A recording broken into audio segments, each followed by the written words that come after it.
I got to speak into the mic.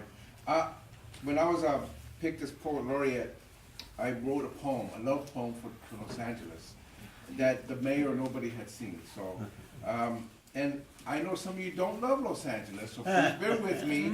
I apologize if that's the case.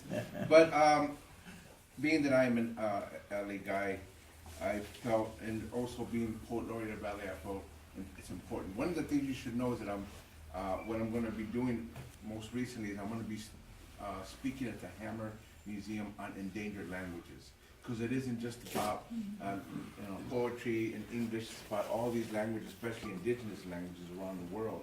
And I'm going to be reading a poem in Nahuatl, which is the main indigenous language of Mexico and Central America.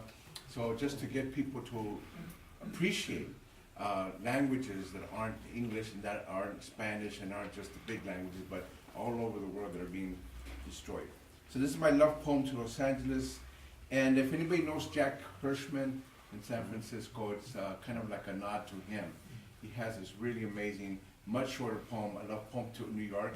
And so there's a nod to him in this.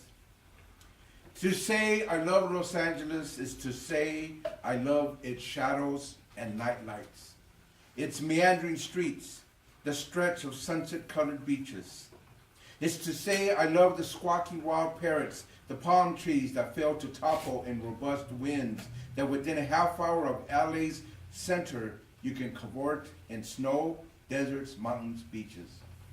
This is a multi-layered city, unceremoniously built on hills, valleys, ravines, flying into Burbank Airport in the day you observe gradations of trees and earth. A city seems to be an afterthought, skyscrapers popping up from the greenery, guarded by the mighty San Gabriels. Layers of history reach deep, run red, scarring the soul of the city, a land where Chinese were lynched, Mexican resistance fighters hounded, workers and immigrants exploited, Japanese removed to concentration camps, blacks forced from farmlands in the South, then segregated, diminished. When I read this part, I could tell some of the people were kind of cringing, but it's okay.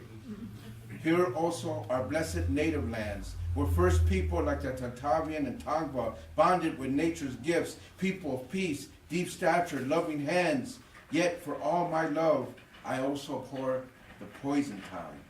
And I know when I speak about this, people get mad.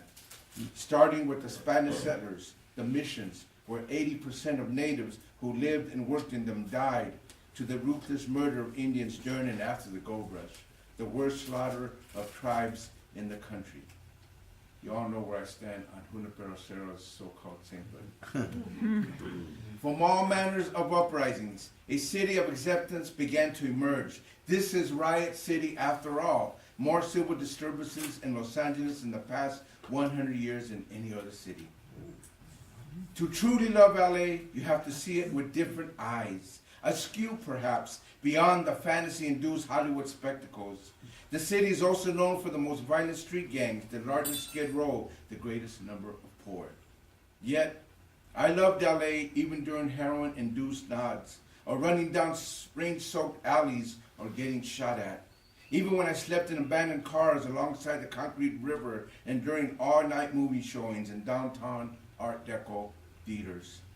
The city beckons. I try to escape the prison-like grip of its shallowness, sun-soaked image, suburban quiet, awe-disarming, hiding the murderous heart that can beat at its center. LA is also lovers' embraces, the most magnificent lies, the largest commercial ports, graveyard shifts, poetry readings, murals, lowriding culture, skateboarding, a sound that hybridized black, Mexican, as well as Asian and white migrant cultures.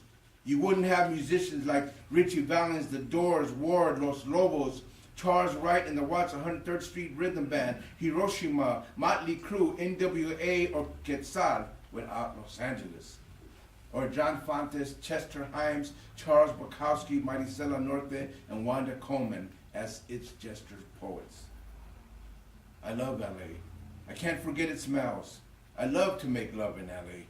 It's a great city. A city without a handle, the world's most mixed metropolis of intolerance and divisions. How I love it, how I hate it. Zoot Suit riots, can't stay away. City of hungers, city of angers. Ruben Salazar, Rodney King. I like to kick its face in. Bone City, dried blood on walls, wildfires, taunting dove whales, car fumes and oil derricks, water thievery, and every industry possible and still in one industry town lying by those majestic palm trees and like its people with solid roots, supple trunks, resilient.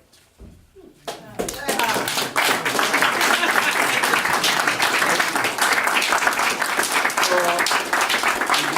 the one you can do is poet laureate to keep ideas out there. I want to bring in the panel.